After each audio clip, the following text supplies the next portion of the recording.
महाराष्ट्रात सरकार आहे की नाही हा प्रश्न पडेल। मुंबईत आज प्रदूषण आहे हे यापूर्वी कधीही नव्हते। याचं कारण नियोजन शून्य विकास कामं।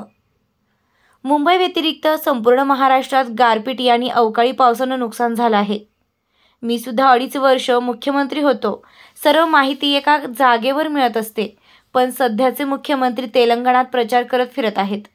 हे राज्याला न्याय देऊ शकत नाहीत। एक फुल दोन हाफ, दुसरे हाफ कुठे आहेत हे कोणाला माहीत नाही। आपल्या हवामान खात्यानं सांगितले होते गारपीट आणि अवकाळी पाऊस पडू शकते असे सांगितले होते। मग कुठे आहे मंत्रिमंडळ आणि कुठे आहेत कृषी मंत्री? शेतकऱ्यांना पीक विम्याची अग्रिम रक्कम मिळाली का? सरकारचा कारभार कुठे आहे? मुख्यमंत्रींसारखे बोलतात गरीब शेतकऱ्यांचा मुलगा, पण त्यांच्या पंचतारांकित शेतीमध्ये ते हेलिकॉप्टरने जातात। तुम्ही शेतकरी पुत्र म्हणवता, मग शेतकऱ्यांची का वाहत नाही आहात? भाजपवाले रेवडी उडवत आहेत, तुम्ही शेतकऱ्यांना कधी दर्शन देणार? मला एक प्रश्न पडला, आमचे मुख्यमंत्री गृहमंत्री यांना इतर राज्यात प्रचाराला वेळ आहे, पण शेतकऱ्यांच्या पाठीवर कधी हात फिरवणार? सरकार म्हणजे दुष्काळातला 13वा महिना आहे। संपूर्ण महाराष्ट्र निवडणुकीची वाट बघत आहे। आजच्या आज कॅबिनेट बैठक घेऊन लवकर निर्णय घ्या। महाराष्ट्रात दुष्काळ आहे, त्यात अवकाळी आहे। आम्ही जाऊन दिलासा देतो, मात्र सरकार ढिल्लं आहे। मंत्री क्रिकेटच्या फायनलला जातात, पण मणिपूरमध्ये जात नाही। मग तोच प्रश्न माझा असा आहे की आमचे मुख्यमंत्री आहेत, पंतप्रधान आहेत, गृहमंत्री आहेत, त्यांना सगळ्यांना बाकीच्यांवरती दमदाट्या करायला वेळ आहे, इतर राज्यात प्रचार करायला वेळ आहे, इतर राज्यात रेवडी उडवायला वेळ आहे, पण माझ्या महाराष्ट्रातल्या शेतकऱ्याच्या पाठीवरती हात फिरवायला ते कधी येणार? हा एक प्रश्न आहे। कारण ही आता जी प्राथमिक माहिती मी तुम्हाला दिलेली आहे, साधारणतः 6च्या आसपास काहीतरी जीव गमावले गेलेले आहेत आणि 100च्या आसपास जनावरांची प्राणहानी झालेली आहे। यांचं काय करणार? आणि सगळ्यात महत्त्वाचा विषय की मुख्यमंत्री स्वतःचं घर सोडून घरोदारी फिरतायत। सरकार आपल्या दारी, यार पण कोणाच्या दारी जाते तुम्ही? तिकडे दुसऱ्या राज्यात जात आहे, त्या राज्याला काय मुख्यमंत्री नाही? स्वतः पंतप्रधान तिकडे विश्वगुरू आल्यानंतर हे तिकडे जाऊन काय आणखीन दिवे लावणार आहेत? तुम्ही स्वतःचं राज्य, स्वतःचं घर का नाही सांभाळत? या शेतकऱ्यांना तुम्ही कधी मदत देणार आहात? आणि भाजपला सुद्धा माझा प्रश्न आहे की तुम्ही इतर राज्यांमध्ये जे काय सगळं मुक्तपणाने थापा मारतायत, त्या थापा आता आवरा। आणि महाराष्ट्रामध्ये आज निवडणूक नाही आहे, पण निवडणुकीची आम्ही वाट बघतो आहोत, संपूर्ण महाराष्ट्रात वाट बघतोय। तेव्हा मात्र तुमचं जे काय हे कुभांड आहे, हे कुभांड फोडल्याशिवाय महाराष्ट्र राहणार नाही। तुम्ही लवकरात लवकर तुमचं ट्रिपल इंजिन असेल, आणखीन किती इंजिनं लावायची ते तुम्ही बघा, पण त्या इंजिनातून थापांचे धूर न सोडता भरघोस मदत आजच्या घडीला जी गरज आहे ती माझ्या राज्यातल्या शेतकऱ्याला करा। आणि ताबडतोबीने मी तर म्हणेन आजच्या आज कॅबिनेटची बैठक घेऊन या सगळ्या परिस्थितीचा आढावा घेऊन ताबडतोब तुम्ही मदतीची नुसती घोषणा नाही तर मदत करायला जाहीर करा, मदत करायला सुरुवात करा। मधल्या काळामध्ये आपल्याला सर्वांना कल्पना आहे की पीक विमा ज्या काही देणाऱ्या कंपन्या आहेत त्या कंपन्यांवरती शिवसेनेने आंदोलन केलं। जर काही परिस्थिती सुधारली नाही तर मी तमाम शिवसैनिकांना सांगतो आणि शेतकऱ्यांना सुद्धा आवाहन करतोय, मी आपल्याला भेटीला येईनच। हे तर आता काय झालेलं आहे की एक थोडीशी नेहमी घडणारी घटना आहे की असं दुष्काळ, एक तर महाराष्ट्रामध्ये दुष्काळ आहे, त्याच्यात अवकाळी आहे। आम्ही मध्ये गेलो होतो दुष्काळग्रस्तांची त्यांना एक दिलासा देण्यासाठी, आम्ही जातो, दिलासा देतो, विधानभवनामध्ये विधानसभेच्या विधिमंडळामध्ये प्रश्न मांडतो, मोर्चे काढतो, पण सरकार ढिम्म राहतं। आता हे सरकार बदलण्याची वेळ आलेली आहे। मी सर्व शिवसैनिकांना सांगतो की जिथे जिथे शेतकऱ्यांचं शेतीचं नुकसान झालेलं आहे त्यांच्या बांधावरती जा, त्यांना दिलासा द्या आणि त्यांच्यासह तिथल्या जिल्हाधिकारी कार्यालयावरती जाऊन जिल्हाधिकाऱ्यांना जा विचारा की तुमच्याकडे नक्की सूचना आल्यात तरी काय? पंचनामे जे पूर्वीचे राहिलेत आत्ताचे पंचनामे कधी करणार? कारण आजच एक बातमी आली, कृषी मंत्र्यांनी आपले जाहीर केले की आम्ही वस्तुनिष्ठ, आता कोणती वस्तू आणि पहिली निष्ठा कोणाची तुमची ते सांगा। ज्याची निष्ठाच कोणावर नाही तो वस्तुनिष्ठ माहिती घेऊन काय जाहीर करणार? त्याच्यामुळे या शेतकऱ्यावरती मी दया दाखवा असं म्हणतोय, करुणा दाखवा असं म्हणत नाही, दया दाखवा आणि लवकरात लवकर शेतकऱ्यांना मदत मिळवून द्या। सर, तुम्ही देखील जाणार आहे का बांधावर शेतकऱ्यांच्या? बघा, मी जाणं हा भाग आलाच, तेच मी तुम्हाला सांगतो की आता ओघाने आलंच।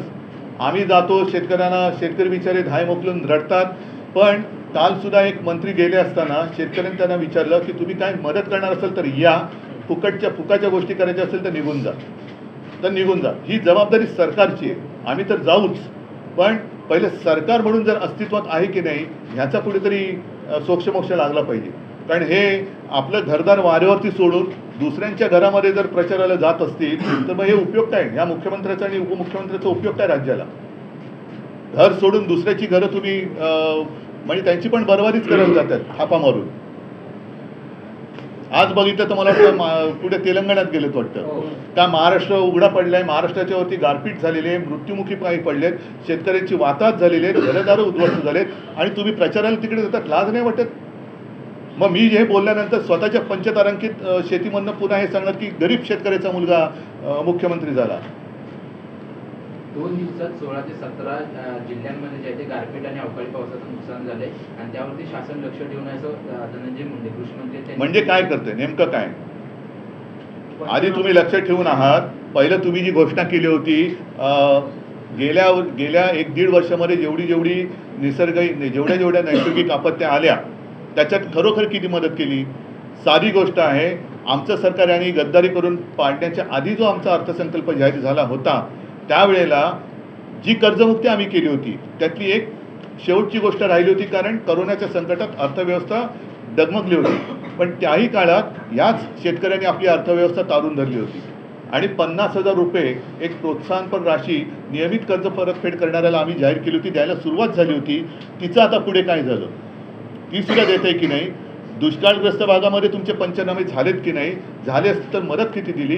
पीक विमा योजनेचे किती पैसे दिले गेले? आता अवकाळीचे पैसे तुम्ही कधी देणार? लक्ष ठेवणार ते लक्ष ठेवेपर्यंत तुमची जायची वेळ आली. आता या 1-2 महिन्यामध्ये सुप्रीम कोर्टाचा निकाल लागल्यानंतर लोकशाही आणि संविधानाप्रमाणे निकाल लागेल आणि तो लागला तर यांचे हेच जातील. मग हे कुठे त्यांच्या हे कोणाच्या लक्षात पण येणार नाहीत कुठे. उद्धव जी, 6 लोगों की मौत हुई है, 100 जानवरों की अब तक मौत हुई बेमौसम बरसात से. मुख्यमंत्री तेलंगाना में प्रचार में व्यस्त है. शिवसेना की काही विषयासाठी भेटत असतो आणि आपल्या माध्यमातून मी शिवसेनेची भूमिका, शिवसेनेची मतं ही जनतेपर्यंत पोचवत असतो आणि मला खात्री आहे की आपण सुद्धा सर्व माध्यमं निपक्षपातीपणाने ही जी काही थोडीशी मी काही लगेच विरोधी मतं नाही म्हणत, पण जनतेच्या हिताची जी आमची पण काही मतं आहेत ती तुम्ही महाराष्ट्राच्या आणि देशाच्या कानाकोपऱ्यात पोचवत असाल. आज मुद्दामून मी तुम्हाला एवढ्यासाठी बोलवलं कारण एकूणच महाराष्ट्रामध्ये हे जे सरकार आहे ते असंविधानिक आहेच, पण आता हे सरकार तरी आहे की नाही असा प्रश्न पडलेला आहे. कारण मुंबईपुरतं आधी बोलायचं झालं तर माझ्या तरी आठवणीमध्ये आजपर्यंत कधीही नव्हतं एवढं प्रदूषण हे मुंबईत आपण सर्वांनी अनुभवलेलं आहे. आणि त्याचं कारण काही तज्ज्ञांशी मी जे बोललो ते असं होतं की नियोजन शून्य विकास कामं आणि त्याच्यामध्ये सगळीकडे धूळ आणि धुळदाण झाली होती.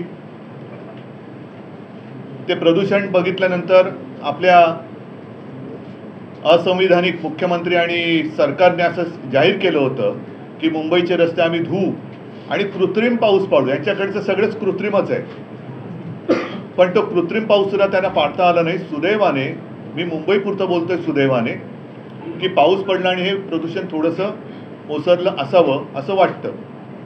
मात्र त्याच वेळेला मुंबई व्यतिरिक्त संपूर्ण महाराष्ट्रामध्ये बऱ्याचशा भागामध्ये या अवकाळी पावसाने आणि गारपिटीने शेतकऱ्यांचं प्रचंड नुकसान झालेलं आहे. माझ्या प्राथमिक माहितीप्रमाणे उत्तर महाराष्ट्र, विदर्भ, मराठवाडा या भागामध्ये जवळपास 1 लाख हेक्टर शेतीचं नुकसान झालेलं आहे. उत्तर महाराष्ट्रामध्ये तर गारपिटीने संपूर्ण द्राक्षाच्या बागा आणि कांद्याचं जे काही पीक होतं, यावेळेला खरीपाची लागवड कांद्याची थोडी उशिरा सुरू झाली होती सप्टेंबरमध्ये. म्हणजे डिसेंबरला हा कांदा काढणीला आला असता तो पण गेला. एक तर गेल्या मोसमामध्ये केंद्राच्या नाठाळ किंवा नाकर्ते विचित्र धोरणामुळे कांदा शेतकरी रडकुंडीला आला होता. आता कांदाच गेला, त्याच्यामुळे करणार काय? बरं, हे सगळं बघितल्यानंतर मी सुद्धा 2.5 वर्ष मुख्यमंत्री होतो आणि काही गोष्टी मुख्यमंत्र्यांना बसल्या जागेवरती येतात. म्हणजे माहिती जी असते ती बसल्या जागेवरती, त्या फिरण्याची गरज नसते. आज जे मुख्यमंत्री जे आहेत असंविधानिक, ते स्वतःचं घर सोडून इतरांची घरं धुंडाळत आहेत. म्हणजे आज सुद्धा मुख्यमंत्री कुठे आहेत असं जर विचारलं तर माझ्या माहितीप्रमाणे ते तेलंगणाला गेलेत. तेलंगणाला जाऊन काय प्रचार करणार, कुठल्या भाषेत बोलणार, काय ते सुरत, गुवाहाटी, गोवा कसं त्यांचं हे चोरटेपणाचा सगळा जो काय प्रवास आहे तो तिथल्या लोकांना सांगणार आहेत का? स्वतःचं घर न सांभाळता दुसऱ्याच्या घरामध्ये डोकावणारे हे भुरटे हे राज्याला न्याय देऊ शकत नाही आहेत. एक तर राज्य असंच पडलेलं आहे वाऱ्यावरती. एक सुद्धा म्हणजे एक फुल दोन हाफ, दुसरे दोन हाफ कुठे आहेत काहीच कल्पना नाही आहे. कारण मधल्या काळामध्ये सुद्धा दुसरे हाफ होते ते छत्तीसगडला का मध्य प्रदेशला प्रचाराला गेले होते. आज कुठे गेले ते कल्पना नाही. दुसरे ज्यांच्यामध्ये डेंग्यू झाला होता ते कुठे आहेत त्याची माहिती नाही आहे. मग शेवटी ह्या राज्याचा मायबाप कोण आहे?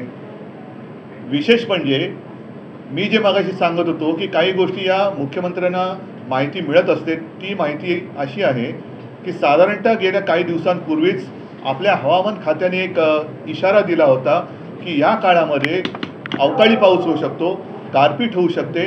काय केलं मंत्रिमंडळाने, काय केलं मुख्यमंत्र्यांनी? आपल्या कृषी मंत्र्यांनी असं मध्ये जाहीर केलं होतं धनंजय मुंडे की दिवाळीपूर्वी पीक विमा योजनेची अग्रिम रक्कम ही शेतकऱ्याच्या खात्यात गेली नाही तर मी दिवाळी साजरी करणार नाही.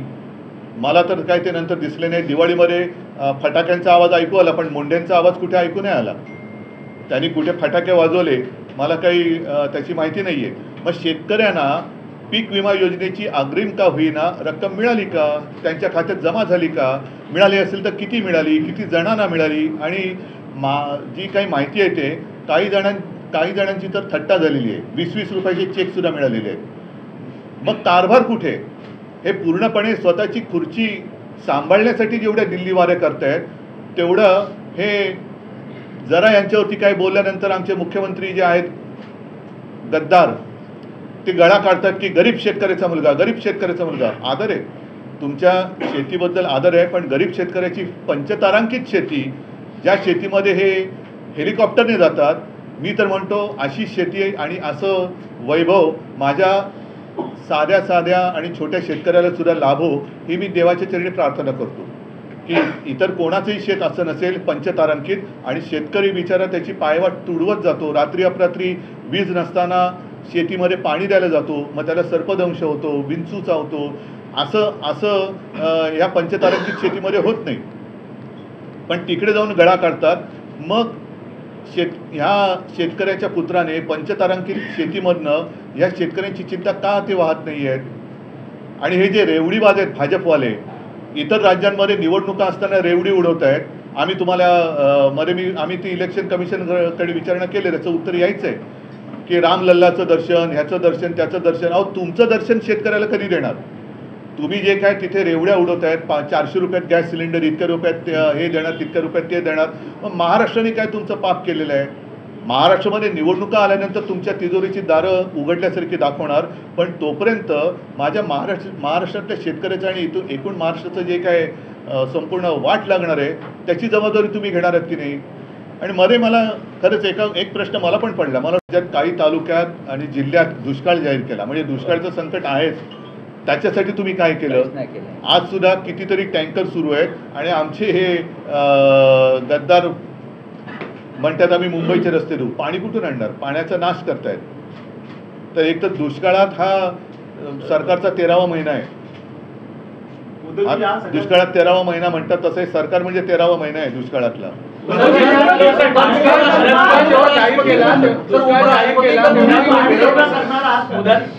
पुनर्वसन मंत्री ठिकठिकाणी जाऊन पाहणी करतात आणि ते म्हणतात की नाही आता त्यांच्या बरोबर जे गद्दार गेले त्यांचं पुनर्वसन करायचं कसं, त्यांना कशी मदत करायची, हाच एक मोठा भाग झालेला आहे. ते जनतेची काय मदत आणि पुनर्वसन करणार? मात्र मागच्या वेळी जेव्हा दुष्काळ जाहीर केला त्यावेळी ते जे तालुके जाहीर केले होते त्या तालुक्यातले प्रतिनिधित्व करणारे आमदार किंवा मंत्रीच्या बैठकीला नव्हते. मग आता कॅबिनेट जरी नाही, मला आता याच्या जास्त खोलात जायची गरज नाही. पुन्हा मी एकच मुद्दा सांगेन की आज माझ्या राज्यातला शेतकरी संकटात असताना, गारपीट अवकाळीच्या संकटात असताना जो माणूस स्वतःच्या घराची काळजी न करता बेपर्वाईने दुसऱ्या पक्षाच्या प्रचारासाठी दुसऱ्या राज्यात जातो असा माणूस राज्याचा कारभार करायला नालायक आहे आणि अशा माणसांनी सत्तेवर राहण्याचा त्याला अधिकार नाही आहे. मग ते कोणी असो, त्यांनी राज्याचा मी अमुक अमुक आहे हे बोलण्याचा त्याला अधिकार नाही आहे. सर एक सवाल है, उपराष्ट्रपति मुंबई में थे, उन्होंने मोदी को युग पुरुष कहा है. नहीं, मैं उनके लिए उनकी नज़र से वो ठीक रहेगा, बाकी जनता बहुत बड़ी है.